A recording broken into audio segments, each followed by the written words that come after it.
Hello, everyone, and welcome to another edition of the Full Pelt Music podcast from Full Pelt Music. Today, we're going to be joined by The Treatment, ahead of their upcoming UK tour this April. But before then, just the usual reminders from myself. Please do follow us on social media. We are on Facebook at Full Pelt. We are on Twitter and Instagram at Full Pelt Music. And we are, of course, on YouTube, where you might be watching this video edition. If you are, please hit that subscribe button, hit that like button. It really helps us out. Welcome everyone to the Full Pelt Music Podcast. We are joined today by Tao and Dhani from The Treatment. Thank you both for joining us. Hey. How are you both doing on this fine evening? Yeah, great, man. Just we've just been chilling. We've been in the studio and stuff. So yeah, no, it's been really good. It's nice break after the long tour we did. It's been really good, to be fair, because we've obviously a couple of years of COVID, so we're finally able to get out there and play a few gigs and do what we really love doing, man. Exactly. It's been a tough couple of years for everyone. And obviously you guys have felt that, but you've managed to get an album out there. As you've just alluded to, you've managed to hit the road again and play some shows. So we're going to talk through all of that, but let's start with the album. So the album, Waiting for Good Luck, came out last April, so it's almost a year now since the album came out. Mate, time flies. It certainly does, doesn't it? Looking back now, how have you found the reception to that album? Yeah, amazing, man. Like we've had an unbelievable reception from that album. It was just an overall amazing experience, man, to go into Rockfield and record where Queen were and stuff. It was just amazing, and it's great to be like able to finally tour, you know what I mean? Because there was a big gap between the release of the record to be able to actually gig again. So it's almost like we're starting the cycle to tour now, even though it's like half a year later. So yeah. So yeah, it's been amazing, man. We just can't wait to get back out on the road and tour it consistently. Yeah, I think that's our next. That is literally our next sort of run of tours and stuff. It's just going to be properly playing this album, getting it out to people. But yeah, we had a really good reception for it, and it was cool. That was the first time that we recorded an album live, all at the same time. So it was quite an experience, and especially where so many of our heroes have been and recorded. So yeah, we had a good time, and it kept us busy during 2 years not being able to leave your house. Wow. So. Exactly. So I mean, we've really enjoyed the album. We think it's absolutely fantastic. So well done. Have you got a favourite track on there? Well, Rat Race certainly set the tone. Coming out early, that certainly set the tone for what was to come from the album. So let's talk about that creative process, that writing process, because obviously it's been a unique couple of years for everyone. But obviously that album for you guys, how did you find writing in lockdown, and then also obviously getting to record, as you said, in Rockfield Studio?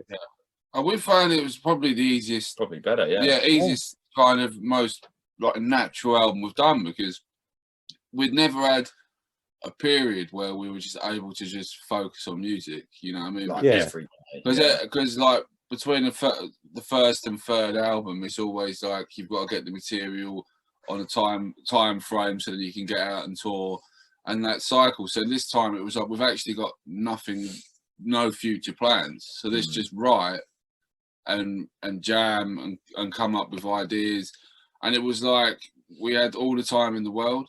So it was nice to not have the high pressure of like the label like really needing to get the album out in a certain time frame, you know what I mean? So it was a very natural progress of how we come along with it. It was literally, it started off us just jamming, and then the songs came and we developed like that. And it was just nice to have no other distractions, no press, no gigs, no tours.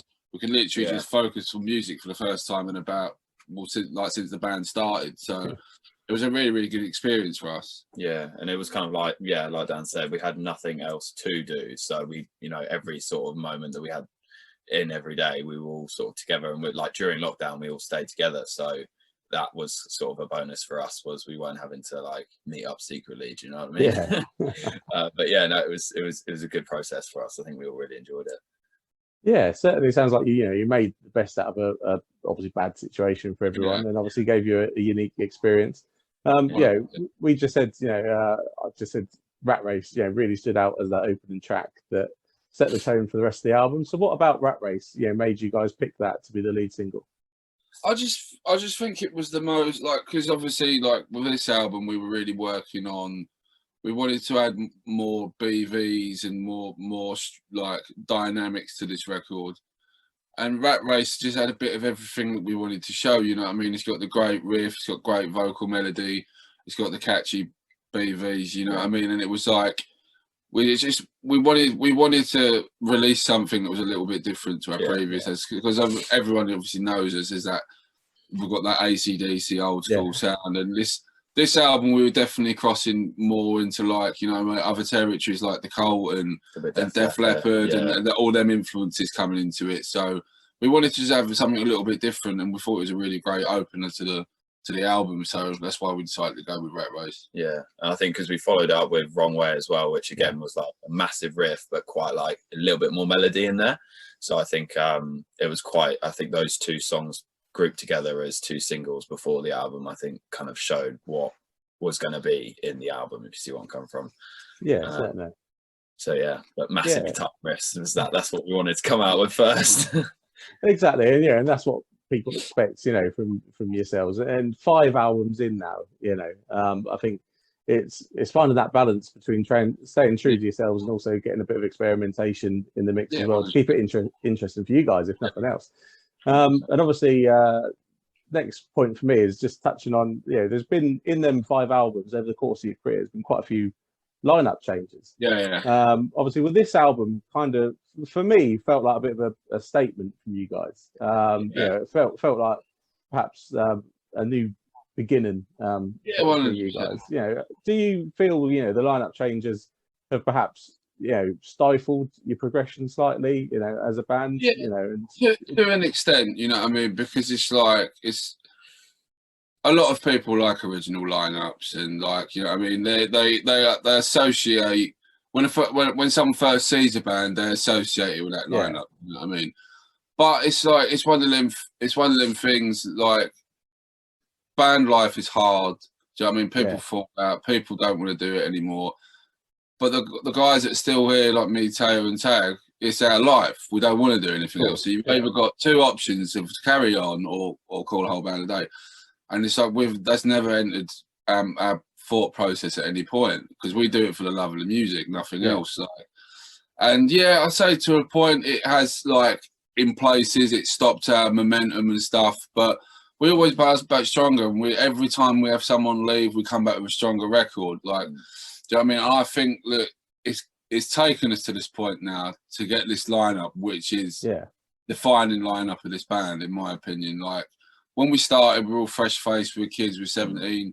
We've had that whole 10 years of experience learning our craft and, like, touring with all these bands and becoming a good live act. And now I think finally it's taken this journey to get us to where we are today, where I think this is the new beginning of the band. You know what I mean? It's like the previous albums was us discovering ourselves as musicians, as opposed to now, which we are the unit that we feel we are today. You know what I mean? Yeah, I definitely agree with that as well. I think the main thing's always been about the music. So if someone doesn't, that's always been through the band, is like, if someone doesn't want to do it, you can't force someone to do it. You get to a point in life, because like Dan said, like, a lot of the guys, when the band first started, they were growing up together. You might get to a point where you decide, actually, I've got other priorities in life. But the main thing is the guys who are in the band have to be, 100% committed. Otherwise, if you're not all pushing towards the same thing, then you're not gonna win the race, are you? So so no, it's definitely been I think now, like, we're all gelling as a unit. The last tour we did, it was just like, it was something else. Like, we're happy to go up against any band, which is, so it's definitely, I think, been a discovering process for everyone. Certainly, and for different bands it takes different routes to get to that point. I mean, just listening to you then, I kind of was thinking of Iron Maiden. Obviously, they went through considerable lineup changes, and the lineup they've got now and they've had for the last 20 years now, will probably go down in history as the definitive Iron Maiden lineup. But you think of the journey from their starting point to where they are now. Obviously, there's people don't even think that Paul Di'Anno was their second singer. Precisely. But people see that as the original lineup. Yeah, no. So yeah, like you guys have said, yeah, for me listening to the album, it felt like, yeah, this was almost a new beginning. And obviously, Yeah, you've reflected that then, which is really interesting to me. And you talked about the start of the career, and you're all quite young. Obviously, you were thrust towards stardom, as it were. You had a very successful beginning to your career. A lot of touring with very high profile bands, and a lot of press around the initial albums. When you look back on that now, was that a blessing or was that a curse?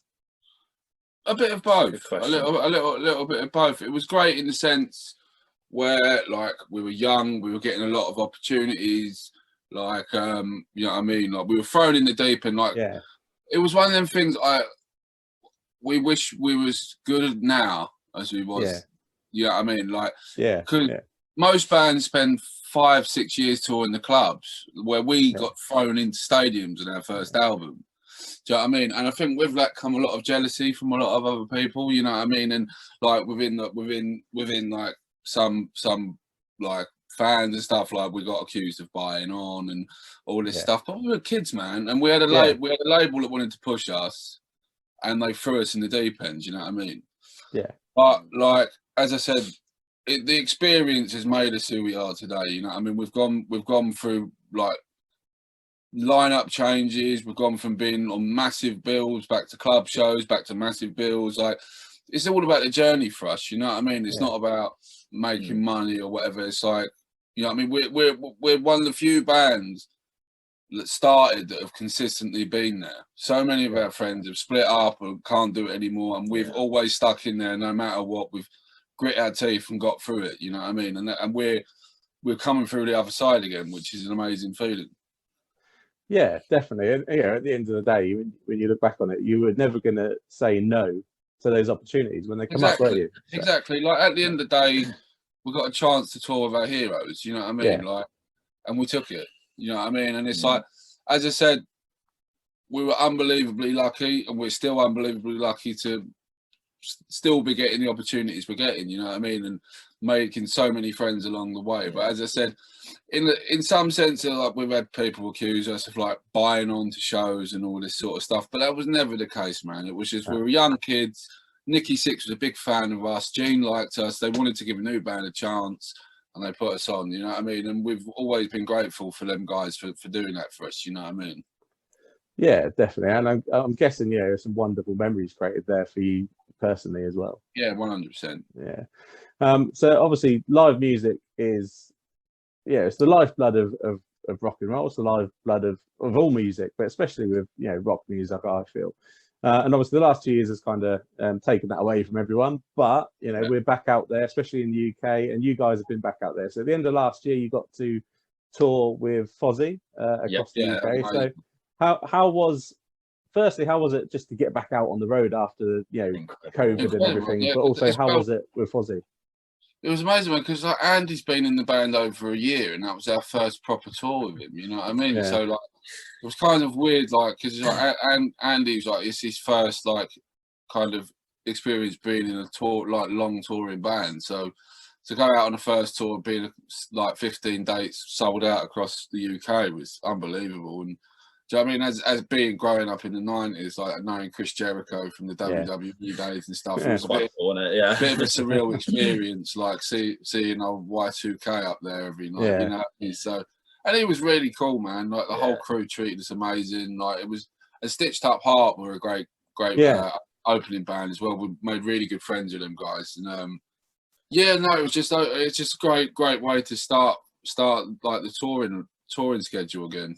Yeah, so we loved it. Yeah, I think like it was a great way, because like, every show sold out after 2 years. We were just like proper, like in there, like they were sort of like playing venues that were probably, I'd say, a bit small for them, but like it was awesome, because every night it was just rammed wall to wall, just like proper hot, sweaty rock and roll gig every night. And like Dan said, Chris Jericho, like, couldn't be nicer. Like, straight away came over, shook our hands, like proper, like American, like friendly, like and obviously he's been around, TV for years, so he was a great performer. So it was awesome to watch them up there really doing their thing. and like sort of, you know, a lot of young kids as well and fans of his. So it was kind of cool to see them getting into, you know, rock, which is sort of, I think sometimes fails to translate into the younger generation. So it was cool to see like they loved him for being a wrestler, but also loving the music, which was really cool. So yeah, I think we picked up with a lot of new fans along the way there, which was really cool. Yeah, did you, you know, as a fan myself, getting back to shows after, you know, what, 18 months, 2 years of not being able to go to shows, you know, really wanted to make the most of it, you know, really up for it, you know. Obviously, you guys would have been as a band to get on there. And did you notice, you know, did it feel different to you know, the crowd responses, etc.? Yeah, I think people did, because I think like you said, they've been stuck inside for 18 months, and I think maybe if they might have had a few tickets that might not have turned up, but then like straight away they were resold. So a lot, you know, but I think the energy from the crowds, everyone was definitely rowdy, so up for it, especially when we went to like Ireland and Scotland. Mate, it was chaos. Like every 2 seconds they'd be chanting and going nuts. Like honestly, the second you stop playing, it'd be like more. So it's like it was good to see it. And I think also when we were in Ireland, we were literally, after we played and we left the country, the next day they went back into a lockdown. So we were so it was the last night, the last live gig. Yeah, so people going crazy. Like, but it was a good way to probably see out their last few days of freedom. Well, yeah, and yeah, and that demonstrates that, you know, whilst it's great to be back out there, we're not fully out of the woods yet, and obviously it creates difficulties for bands to be able to tour.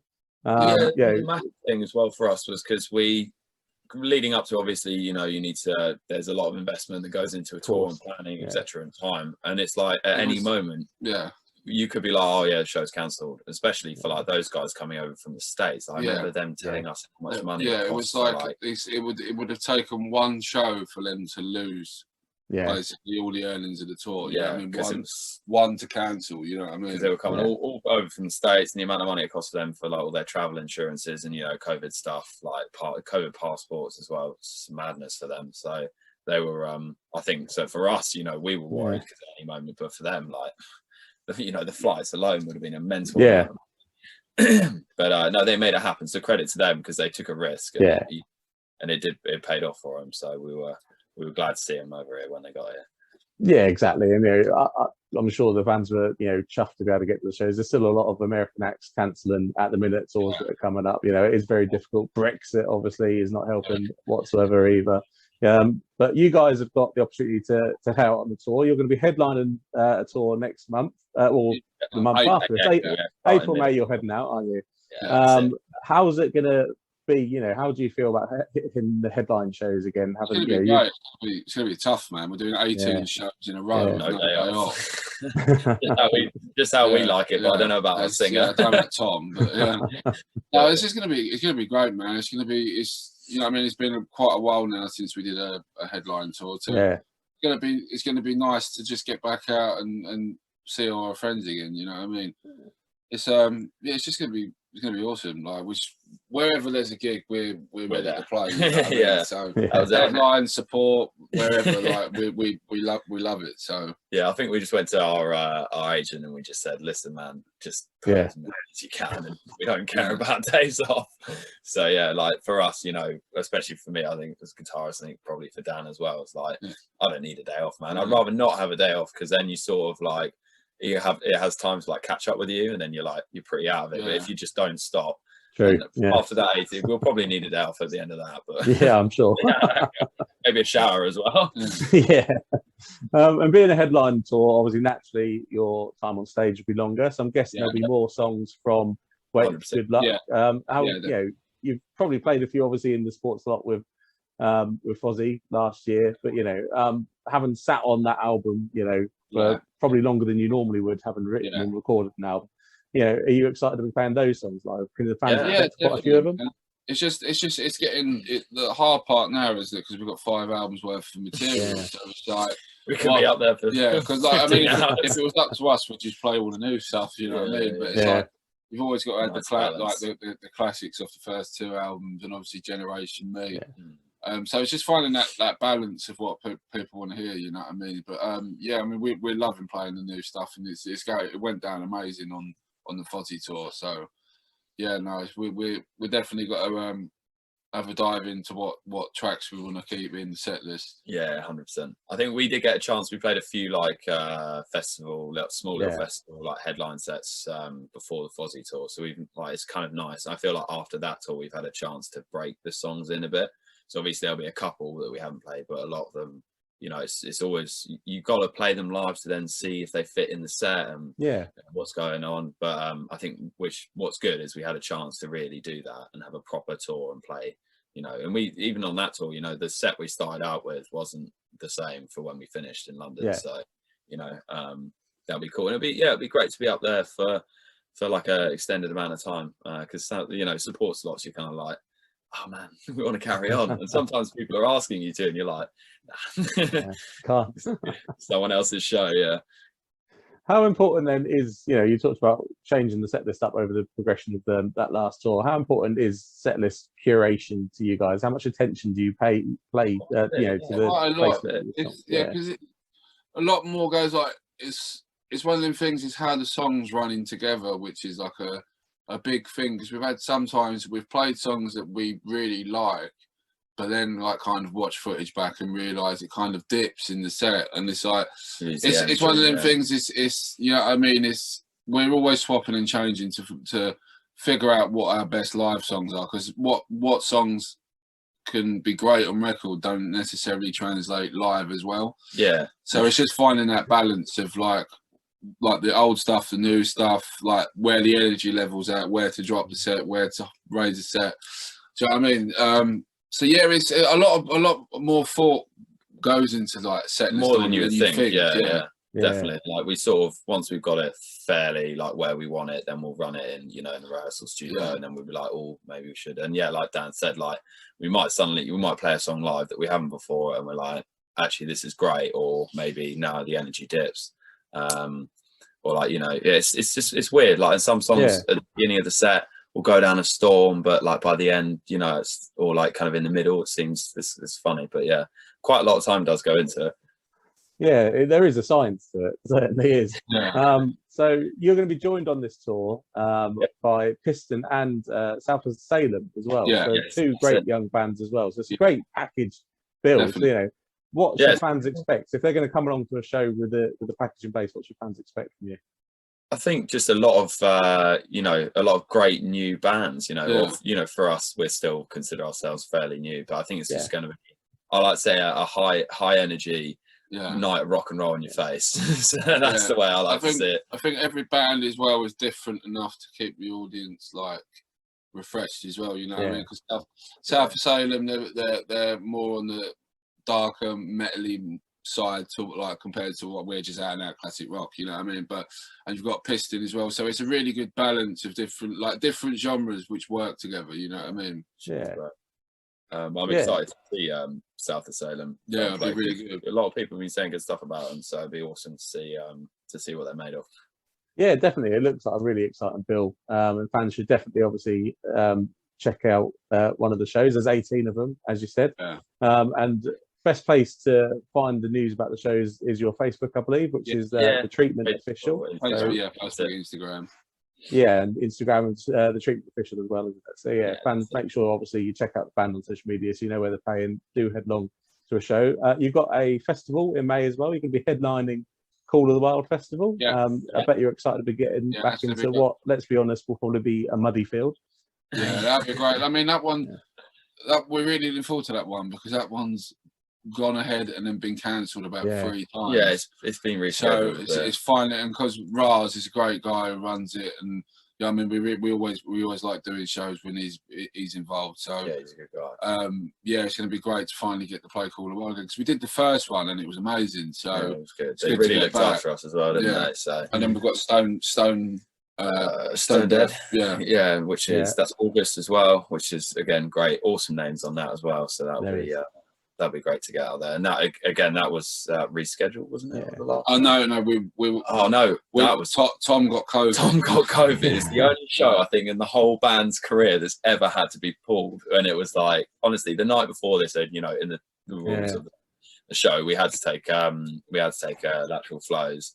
And and he did it, and like the classic, like we're all cheering, like we've all got the negative results, and then like 10 minutes later, I looked down on the table and I was was like, oh, man, this isn't good. And I was like, no, please no. And he did 4 natural flows. Because we were like, oh, it'll probably be a dodgy one or whatever. So he did a couple more. We were like, yeah, but it was just as well because literally the next day, man, he had no voice.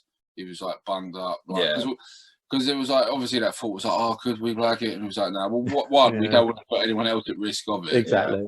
And 2, he was like, better do the right thing. He was, he had no voice literally like 24 hours later. So it was kind of a blessing, I guess. But, you know, I mean, we're on it this year. So, you know what I mean? It all worked out. Yeah, exactly. We're glad to get it. Yeah, you'll be making up for last year for sure. And it is funny. If someone said to everyone 2 years ago that before heading out to a rock show, we'd be staring at a little white piece of plastic and fingers crossed, begging there's not a second red line on it. We think they're mad, but that is the world sadly we're living in at the minute. And it's been great chatting with you guys. We've really enjoyed the album. We can't wait to catch you on the tour. We'll be popping along as well. What's your final message for the listeners? What does the future hold for Treatment beyond May? Just obviously thanks for supporting us for all these years, what I mean? Like, without the fans we wouldn't be here, you know what I mean? And just like, I mean, it's just great to be getting back out there, like after two years of nothing. It's just like I feel like it's like starting all over again, you know what I mean? It's like a fresh start to music in general, you know what I mean? So, but like, obviously, like, check us out on Facebook, Instagram, and just genuinely thanks for the support and keeping us going over these years. Expect a lot more of massive riffs and hard rocking, and make sure you don't miss out on the show, because the next run of dates is going to be mega. So we look forward to seeing all of you there, and thanks for the support, like Dan said. Thank you both very much for joining me. Really intriguing conversation. We both really enjoyed it. Everyone listening, make sure you check the band out, and see you on the road. Well, I really hope you enjoyed that chat there with Treatment. Be sure to pop along to one of their shows this April, and to check out, of course, their album Waiting for Good Luck. And do follow them on social media. Follow us on social media. We are on Facebook at Full Pelt. We are on Twitter and Instagram at Full Pelt Music. And please hit that subscribe button, hit that like button, wherever you're listening or watching, be it YouTube, Spotify, Apple Podcasts, or wherever you may be listening. Thank you for tuning in. We'll be back again for another edition of the Full Pelt Music Podcast very soon.